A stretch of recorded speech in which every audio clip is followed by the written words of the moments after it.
Good evening, everybody. And Janice, welcome again to Trivandrum. You were here exactly 3 years ago, February 3rd, 2020. You were at Mathrubhumi International Festival of Letters. Yes. And you went back and came after the COVID Yes. with a stupendous book, which is Thank drawing you. attention not just in India but over the globe. Okay, and I believe Amitabh Ghosh has spoken of your everything the light touches. That's the latest book, as a novel like none other. Isn't that right? Yes. Yes. Honored, right? You. Yes, very much. And I have a little tidbit to share that connects the book to Trivandrum. okay. So we're just waiting for somebody to actually bring us a copy of the book so I can hold it up. So just imagine that I'm holding it up right now. Okay? Suneetha is so right. I was here in February 2020 before the world changed, as you know. But I finished writing the first draft of one of the sections here in Trivandrum. And it just feels so lovely to be back and with the book metaphorically in hand. And, you know, speaking about it feels like coming to some small full circle. Yeah. That's true. You've proved that the world is round again in writing, right? And you have been mentioned as a poet with the narrative powers of a novelist. And that's what marks everything light touches. So shall we start with your introduction? I'm not going to introduce the book, but I'll ask you to introduce the book to the audience.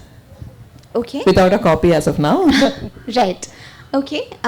It's a novel, but also it's a novel that's hoping to push your ideas of what a novel is in terms of form, in terms of structure. It is trying to expand, perhaps, your idea of what a novel can do. At least that is the hope. And it's a novel that's filled with travelers. Primarily a quartet of travelers who are journeying across temporalities, across geographies. They come from different continents and different centuries, and yet, somehow, all their stories in some way resonate and connect. At the heart of the novel is a tussle, and this tussle, here's the book. Thank you. Ta-da! At the heart of the book is a tussle between different ways of seeing the world. One that tries to fix and classify and in some ways perhaps even deaden. The other is an attempt to free, to unbind, to unify, to untether. And this is the tussle that runs through the book in many ways and at many levels, I think, and happy to go into that in a little bit of in more detail in a little bit. But that really is, I suppose, what the book is about. It's very hard to say what a book is about in in such sort of succinctness. But yes, many travelers, many tussles, many geographies. I believe now you'll understand what she does other than as a writer. She's a storyteller and she's also a teacher. So tell us about what you actually do right now as a day job. Right. Okay. Writing doesn't really earn you a livelihood. So one cannot live by writing alone, as you know. I'm loath or uncomfortable to use the word teach. So I would prefer to say that I hold creative writing classes at Ashoka University, a place just to the north of North Delhi. And it has been a very rich space, to be honest, because of the kinds of discussions that we end up having in class between the students and me. I learn as much from them as I hope they do from me. But I think what's been transformative about being in a liberal arts space, and particularly a liberal arts space, I think, is being engaged with a certain consistency of critical thinking.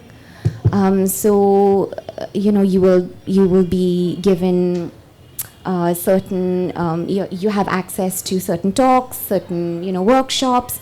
But I think what was most useful for me as a writer was being part of the Center for Writing, which is where, we explore the many sort of different facets of critical thinking, how it can help students, but really more importantly also how it can help you. And I think what I loved about some of the exercises that we did was when we would throw two narratives together, throw two stories together that seemingly seem completely unconnected. And yet, when you place them together on a page, you suddenly find connections. You suddenly find a lens through which to approach the stories that, that allow you to find a different way of looking at something. So I think that's been particularly useful, especially in the writing of this book. It's as you know, intertwined stories, but they are very different stories. And just to give you a little bit of an idea, there's a couple of historical figures who actually did exist. There's Linnaeus, who's a Swedish scientist, a taxonomist. He loved to name everything in the natural world.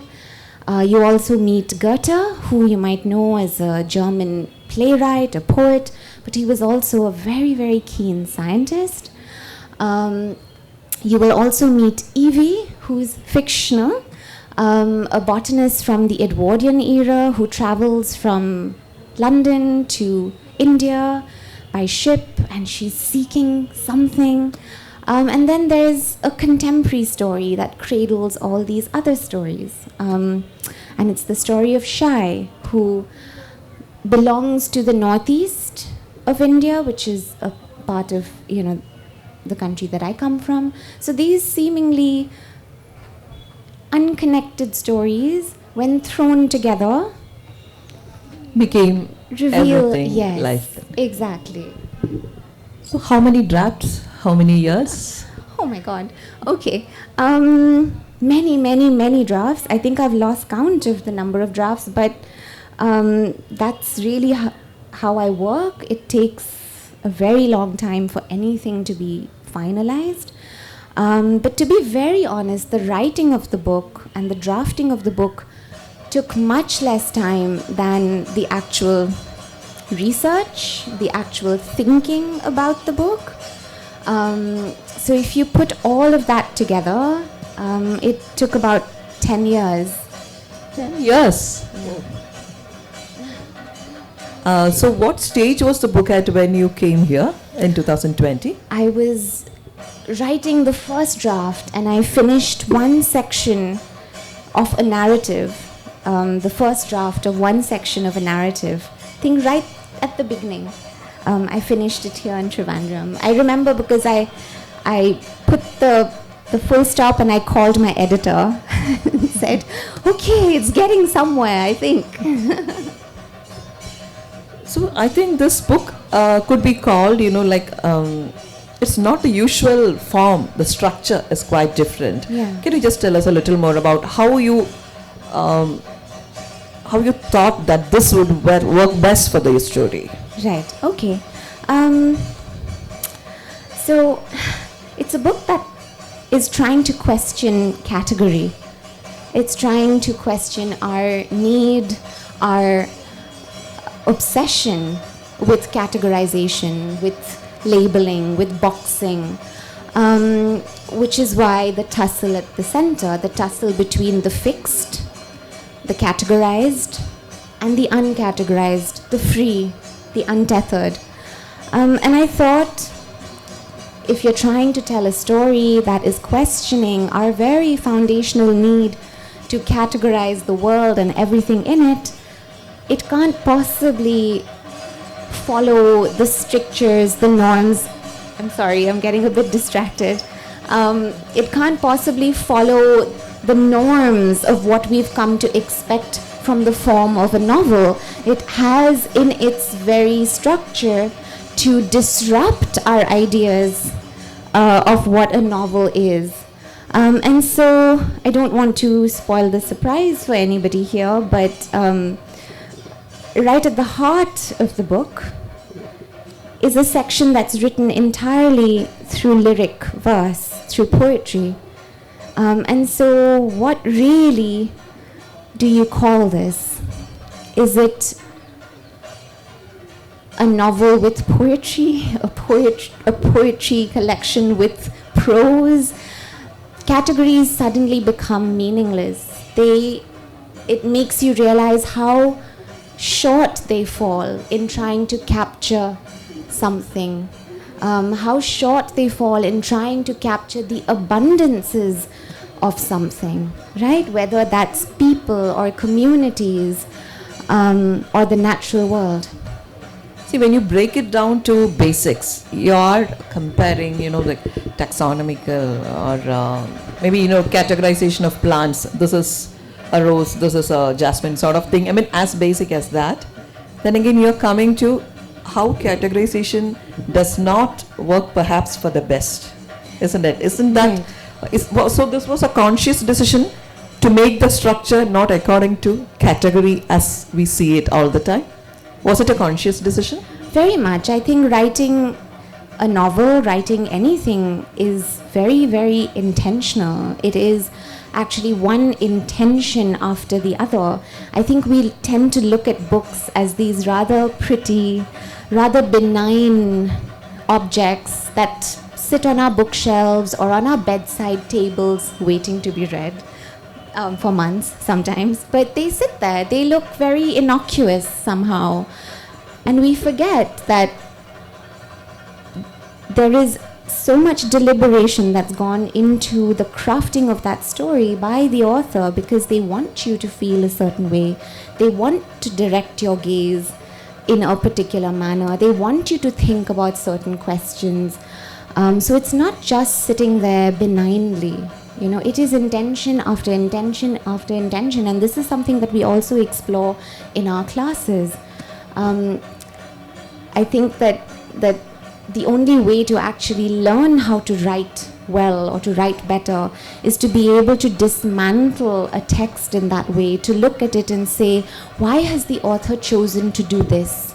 Why has the author chosen to begin the story here and end it there and use this perspective and that, tense?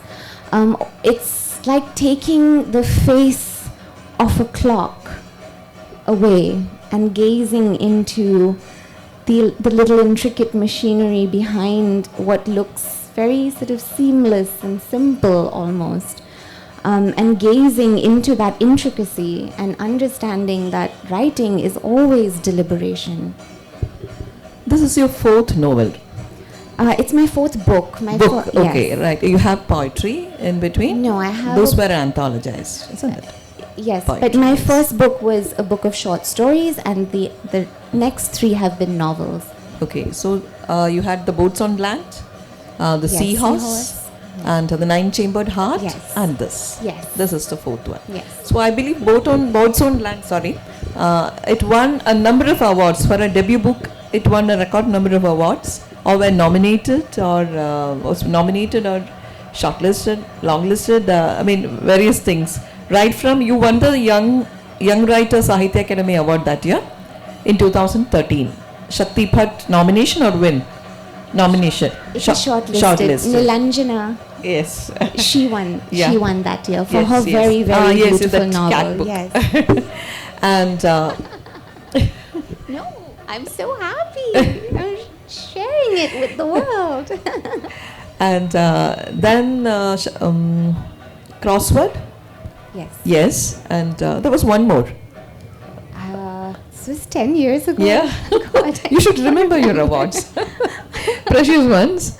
Okay, and I think Seahorse was shortlisted for the Hindu Prize. A couple of awards. Right? Yeah. Yeah. And Nine Chambered Heart was read well, received well, but I don't think it went in the nominations, did it? I think it did, but I don't remember for which one. Okay, because even I don't get anything, that list doesn't come in.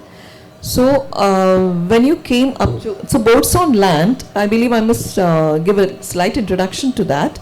It's a book which spans 3 centuries and about a century. Yeah, and a half. almost 1850 to the current political turbulence, not current, contemporary at that point in 2000s.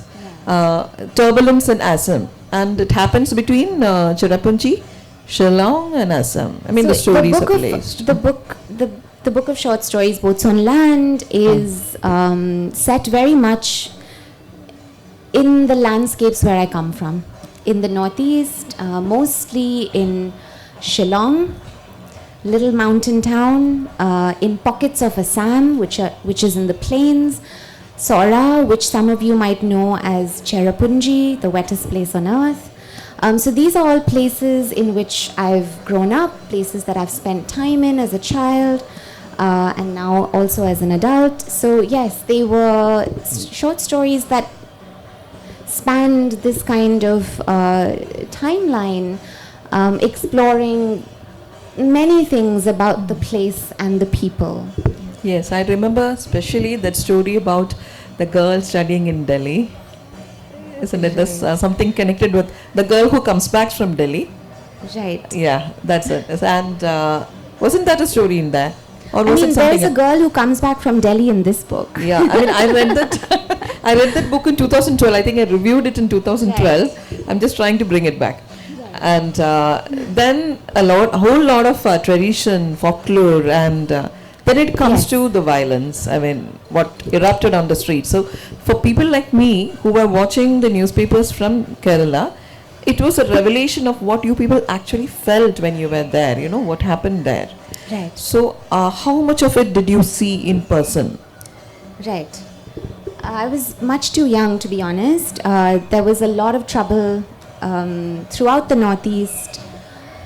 I'm so bored of talking about this, to be honest. Yeah. No, we'll go. I mean, just say a few things and go on. I promise you I won't ask about this again. Yeah, I'm really tired of talking about the trouble in the Northeast. I'm constantly asked this question. Never mind, we'll go ahead. Okay, I'll just ask you this. Yes. How did the Boats on Land end up in everything that light touches? There's so much positivity in that. Okay. This book actually, in some ways, returns to the landscapes of Boats on Land. It returns to some of the thematic concerns of Boats on Land. If you flip open the first page of Boats on Land, you will find a page that talks about the word kakten in Khasi. And it might help to just give a little context where I come from. We are mostly an oral community. We haven't really ever needed a script. So our histories, our stories, our sense of selves are preserved and passed on through song, through story. And in everything the light touches, that returns as one of the tussles between fixity and fluidity. Yes. The fixity of script, right? Of letters on a page, unmoving, bound, authoritative, or that's what it's believed to be. And the unfixity of orality, of the spoken, of song, of telling stories that vary, that change, that have shape-shifting lives. I think I would call this book a book that champions wild places. And not just places like forests and rivers that we need to champion for, but also the wild places of the spoken, of the sung, of people who don't recognize borders because they travel across with their livestock following the seasons. I think that might be the heart of the book, a safe space for wild places. You seem to have done a tremendous amount of... Yeah?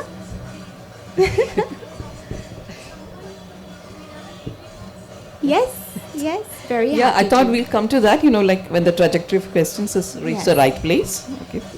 So you seem to have done a tremendous lot of research for this. Yes. And I'm sure you had to travel quite a bit for this, right? That's what you indicated a little bit earlier. And I also guessed that after reading the book, I guessed you couldn't have done it sitting in one place. Not at all, even at Ashoka, which gives you such a lot of space. So do tell us about your travel and your... Okay, it's quite a migratory book in a lot of ways because it's been written in many places.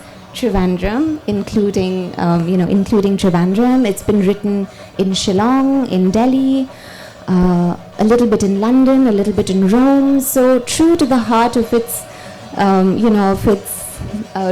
resistance against all things fixed. It's been written in many places as well, but it is also because I've been so privileged and so lucky to have been granted access to that kind of ability to travel, the funding that allowed me to be in certain very expensive places at certain times. So I acknowledge fully that I wouldn't have been able to do this without some kind of institutional support. But yes, it has taken a lot of reading, and for many years, because if you do read the book, you'll realize that the thread that runs through the book is one of botany. It uses botany as a vehicle, a metaphor for exploring the ways that we see the world. To make that perhaps a little clearer, it lies at the intersection between philosophy and botany, right? For example, the way that you see a plant is the way that you see the world. If you see a plant as a collection of parts that's kind of thrown together, leaf, stem, bud, root, sepal, petal, twig, and they all mechanistically come together, well, that's possibly the way that you also see the larger world. If you see a plant as a holistic being, one that carries itself within it, all its parts, that's possibly also a way that you might see the larger world, right? So it is critiquing a particular kind of scientific pedagogy, a particular kind of scientific method, one that has, sort of grown and emerged from the West and been imposed on other parts of the colonized world. And so because it uses botany, and I am not a science student at all, even though I would have loved to take botany in school and I was not allowed to because I was an arts student. And I don't know if it still happens, but those kind of cruel divisions had to be made once you reached a certain, class, perhaps the 11th or 12th, I don't remember now, but you had to choose. And why should you choose? I would have loved to study English alongside botany, but I couldn't, and so I had to return to beginner's botany. I had to sit literally with school books and college books and learn how a particular discipline, a particular subject was being taught, so that I could also understand the critique for it, so that I could in some ways storify, narrativize, bring to life the critique that some of these characters make against that kind of learning, that kind of fixed, mechanistic, analytical, scientific method. So it was a lot of reading in many libraries, reading rooms, and as you know, I'm sure other writers here who have done research for their books, it never stops. I can see Archel nodding away. It never ends because there might always be one more paper, one more book, one more interview. And so at some point you have to tell yourself, okay, well, I think I need to start writing, but it's only after you've read far too much and far too sort of widely can you understand what it is that you need to pick, because those are the things that are important to your story. But didn't you travel quite a bit? I mean, I'm asking you about the travel part of it. Yes. Like you went to London, you did? Yes. And where else? Yeah. Could you just mention, the realities of travel? I was very lucky that this was just before the pandemic, so I managed to travel. That's my question. Yes, to London, to Rome. These are all places that are featured in the book in a particular way. I was in Sweden. Sadly, the only place that I actually couldn't go to because of the pandemic was the place that is closest home, because it's a very remote village in the southwest of Meghalaya, and because it was so remote with no medical infrastructure whatsoever, I was loath to travel there in case by some terrible chance I took COVID, I took the virus to that very remote area. So I had to use a lot of reportage, a lot of documentaries. I had to interview friends who had been there.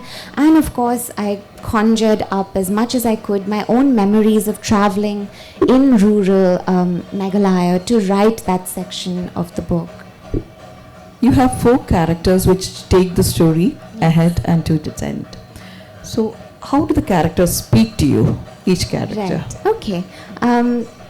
Well, each of the characters speak to me in different ways. And I was just telling Suneetha earlier, I don't know if maybe we can write characters who don't somehow draw us, who don't annoy us and inspire us and infuriate us and make us also fall in love in some ways. So really the characters, I've often asked about I've often been asked about autobiography, but this is, a much sort of more expansive way of putting it. So I really appreciate that. Shai is our contemporary character. She lives in the here and now. She loses her job in Delhi, travels back to the Northeast, and makes a journey that she has made before, but with a difference. She travels there and finds ways of living, of renewed ways of living that inspire her and change her. And I think in some ways she's the closest to me because of the journey that she makes between Delhi and the Northeast. It's as sort of tangible and physical as that. Evie, who's my Edwardian botanist, I love for her sense of adventure, for her fiery need to travel, to see the world. At one point she says, "Oh, that I were a man and I could doff a fancy hat and just swagger out and see the world." And I think she and I share that sense of that love for adventure, that excitement of waking up in a new place and not knowing what lies before you. And what the city, what the place has to offer, because everything is new. And Goethe and I struggle with being constantly labeled as one thing.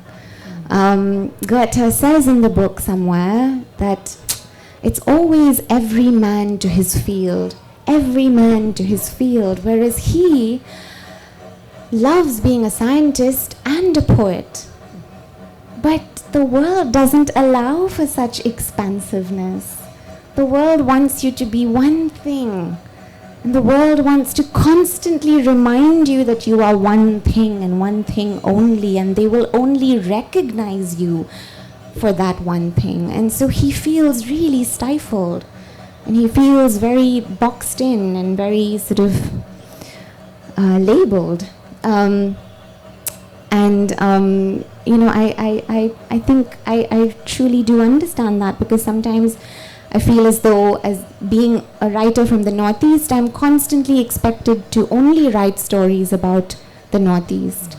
And I think that, roots are important so that they can secure you to the earth, so you can reach out vast and wide Roots are not meant to bind you to one place. They're meant to allow you to travel.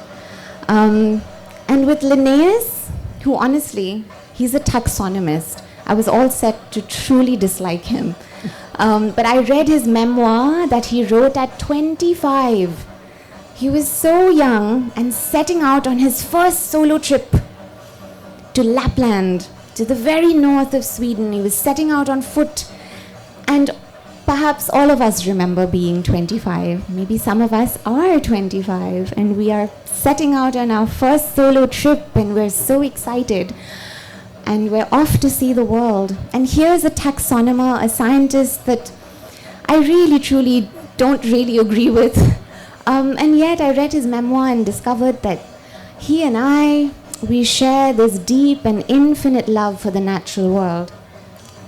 And suddenly he was that much more interesting. And suddenly he was that much more complicated. And suddenly he was that much more real. Even Linnaeus can't be boxed. Why don't you read from your favorite portion? Sure. Okay.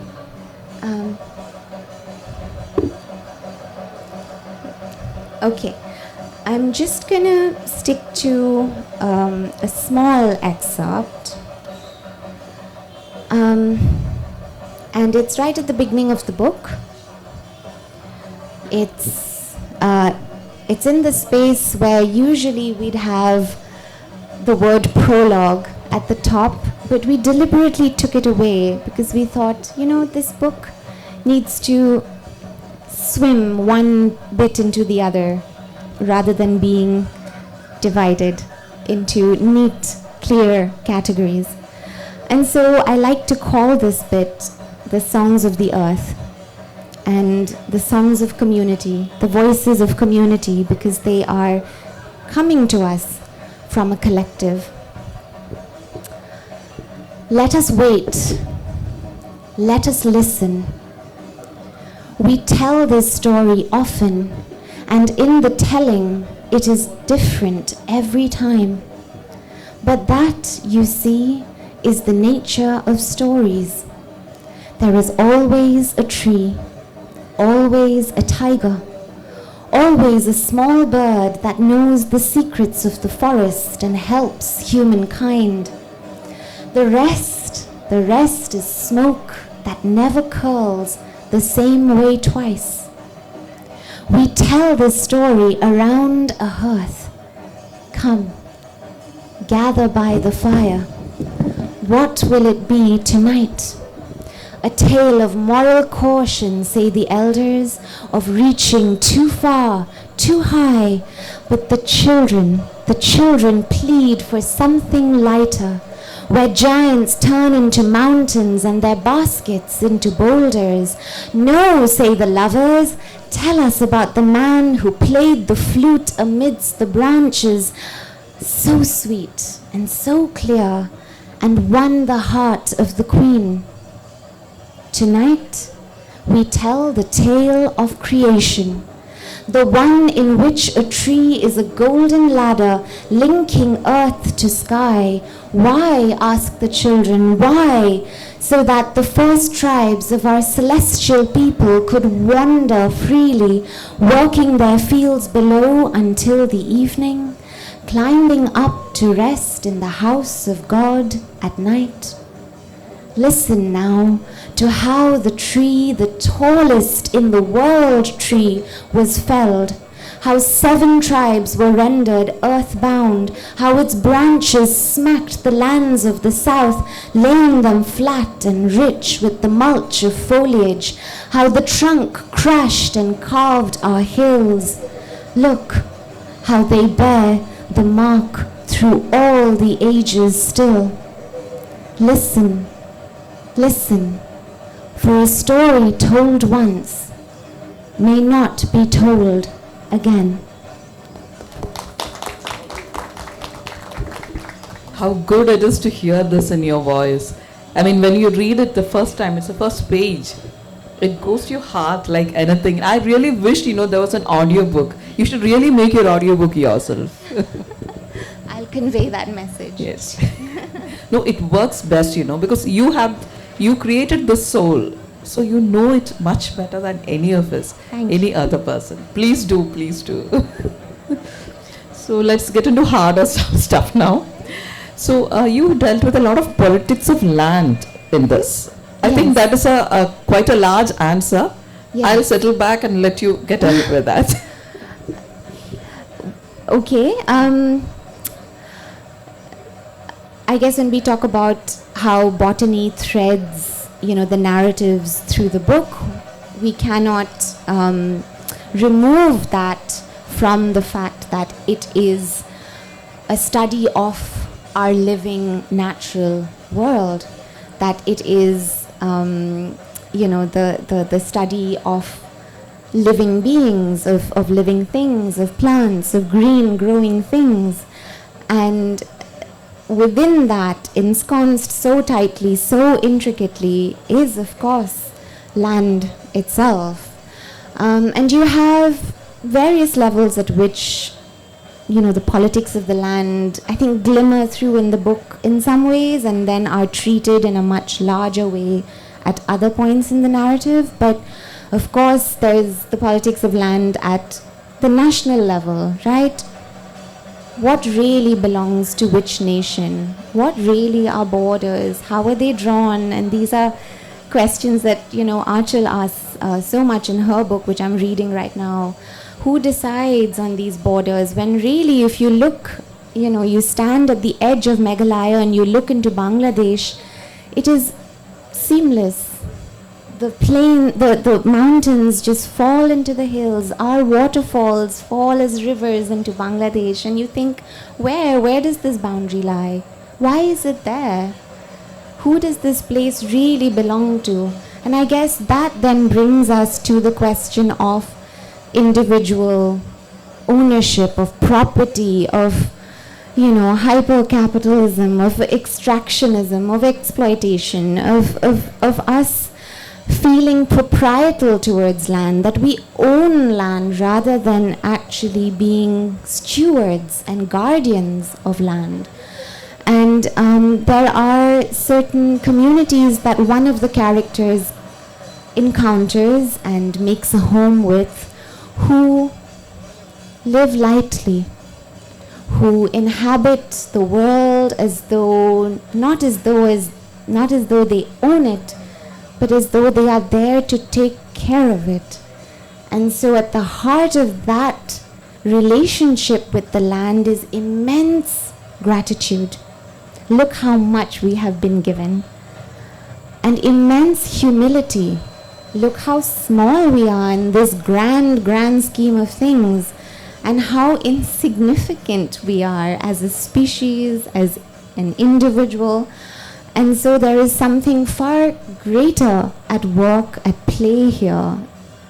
And the question also that then comes up is, are we being good ancestors? Are we looking after the land so that it is passed on to those who come after us? Are we respecting it in a way that we need to?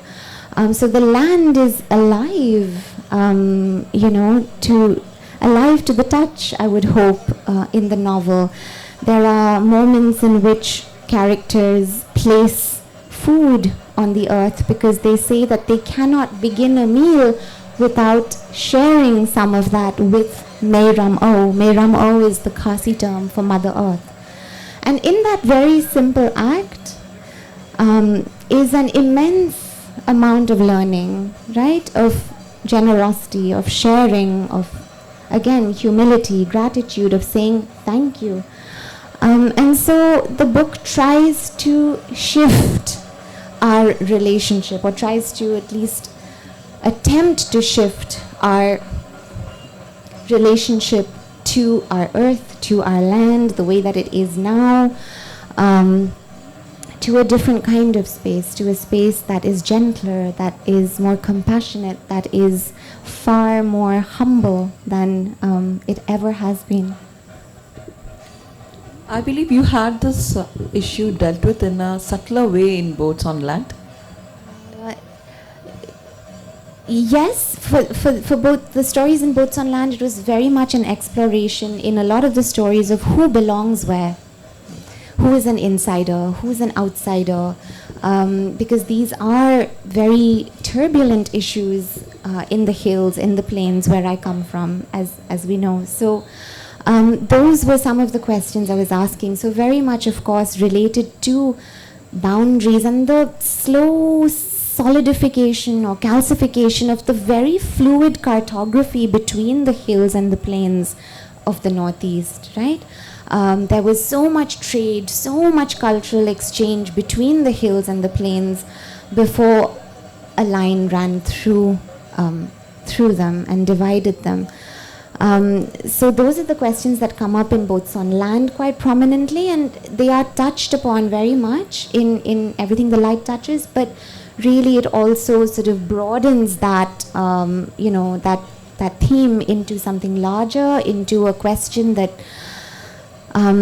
actually I was writing this during the pandemic, and actually during the pandemic everyone seemed to be asking this question as well, and this question was, what is our relationship to our earth, right? So it becomes that kind of broader, larger inquiry. How much of poetry do you write now? Well, I mean, this all sounds very lyrical. I'm sure you're writing and keeping it in your cupboard, hidden. Well, the thing is that because I come from a place where oral storytelling and song forms such a large part of our, our literature, to steal a word, I think that I'm always constantly aware of how language lands not just on the page, but on my ear. So everything that I write needs to be read out because it needs to sound a certain way as well as read a certain way. So I think that poetry in some ways is an ever-present occupation in my mind, because it is about rhythm, it is about bass, it is about rhyme and echoes, and so perhaps that kind of musicality that poetry often encourages is present in mostly everything I write, because I come from, where I come from, where telling, the spoken, is central to our storytelling lives. So what influences have you had in your writing? Right? Where do you accord them? Like Right. you must have read a lot, obviously. Yes. You must have been a reader. But there must be something that, like you've taken away from your reading and has brought in here. I'm not saying influences of you'll write like X or Y, Yes, but of no. course, of What has course. remained in you, that residue in you? Right, of What course. is it? I mean, I think everything we read, whether we enjoy it or not, teaches us something about writing. Whether it's terrible and you know that you never ever want to make those mistakes, or whether it's so incredibly powerful that you aspire, to write like that as a writer, those are the aspirations that you have as a writer. So really, I mean, it would be such a long list, and I would have to go into so many names and titles, but I do also want to acknowledge how storytellers have made me a writer, because we are born listeners, we are listeners first, we listen to stories, and I grew up in a community where storytelling was very, very prominent. And so I think that instilled in me a love for storytelling. And I'm constantly, even now, searching for ways to bring the textual and the spoken together, to build those bridges, to say that, there's so much we can learn from how someone tells a story as well as from a text that has been written. So it's really sort of something that I hold very close to my heart. But I will share with you a couple of books that really did inspire, some of the ways that, that I wrote Everything the Light Touches. And one of them, and this I say is essential reading for all of us, and I never say anything is essential reading usually, but I would so recommend Pranay Lal's Indica. a deep natural history of the Indian subcontinent, because it is an adventure story like no other. It is the story of our planet, and it will keep you on the edge of your seat. You're going to sit there going, what happens next? Oh my God, another ice age. Oh my God, what happens to the dinosaurs? Oh no, that's what happens to the dinosaurs. And really, it gives you, this kind of wonderful, long geological story. The other book that also does that is one by Richard McFarlane called Underland, which tells us the stories of our subterranean Earth. Everything underground, which we think doesn't really hold much life or much interest for us, but it is seething with stories. And I enjoyed reading it, even just because he writes so beautifully. The other book, the last book, is a book of essays by a scientist and a poet called Robin Kimmerer, and the name of the book is Braiding Sweetgrass. And it's a book that talks about her tussles as an indigenous Native American, right? So she comes from a First Nations community in America. She talks about the tussle between that and that way of seeing, that kind of poetic, lyrical, at one with the earth kind of way of seeing, coming into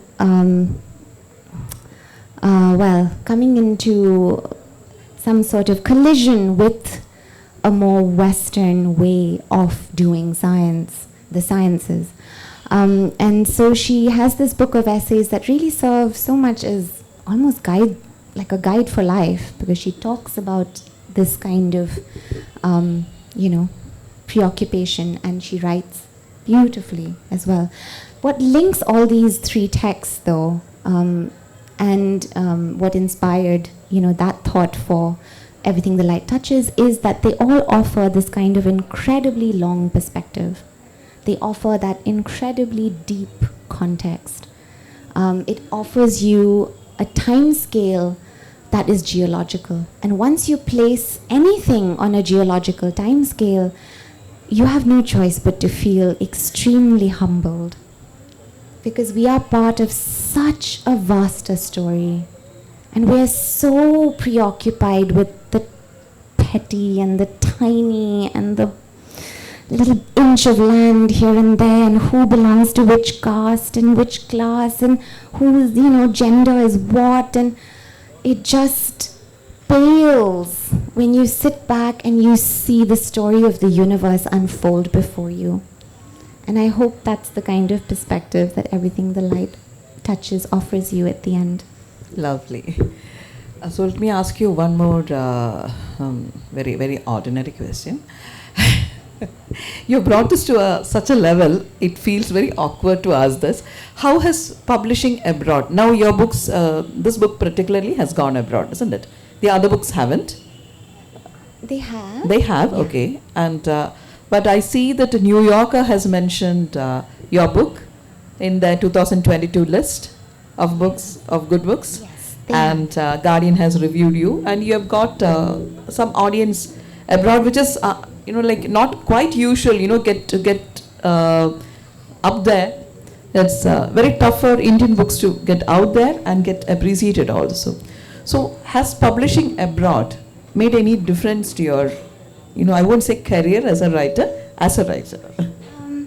Well, as a writer, I think it's made me perhaps feel a little bolder, a little more courageous, to say, okay, I write slightly odd books and they don't quite fit into any particular clear genre that market-driven publishing tends to favor, but perhaps there is room for the uncategorizable after all.